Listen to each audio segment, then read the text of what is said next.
Les armées hébraïques du roi Saoul et les forces philistines ne se trouvaient plus qu'à quelques kilomètres de Jérusalem. Cependant, un guerrier géant appelé Goliath figurait parmi les ennemis du peuple d'Israël.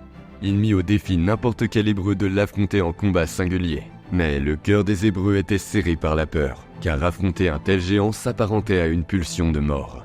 Il y avait pourtant un jeune berger, fils d'Isaïe, qui gardait les troupeaux de son père. Il s'appelait David et avait déjà été béni par Dieu.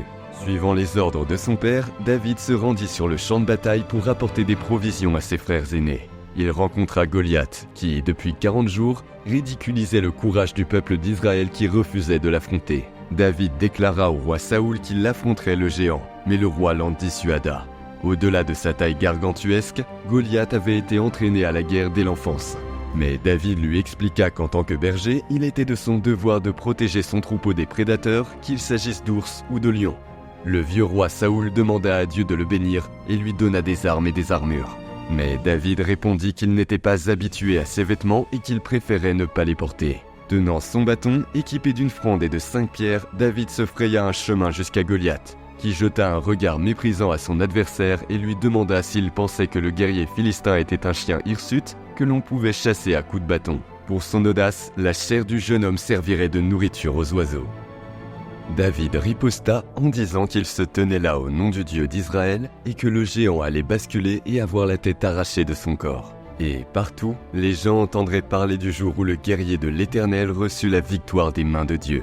Goliath, furieux, attaqua David qui, armé de sa fronde, se prépara au combat. D'un coup de feu dirigé par le Seigneur, David frappa Goliath d'une pierre en plein front, et celui-ci tomba à terre, mortellement blessé. Le guerrier massif et imbattable tomba sous les coups de la plus humble des armes. David enjamba alors Goliath et, à l'aide de l'épée du Philistin, arracha la tête du géant comme il l'avait annoncé. David fut acclamé par son peuple pour avoir remporté une victoire que tout le monde croyait impossible. Mais il n'en doutait pas, car c'est sa foi en Dieu qui lui permit de remporter une telle victoire. David fut alors promu à un poste élevé dans l'armée israélienne et devint plus tard roi d'Israël.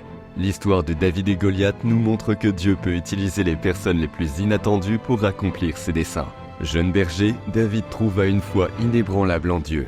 Avec l'aide de Dieu, il pensait pouvoir vaincre n'importe quel adversaire, même un géant comme Goliath.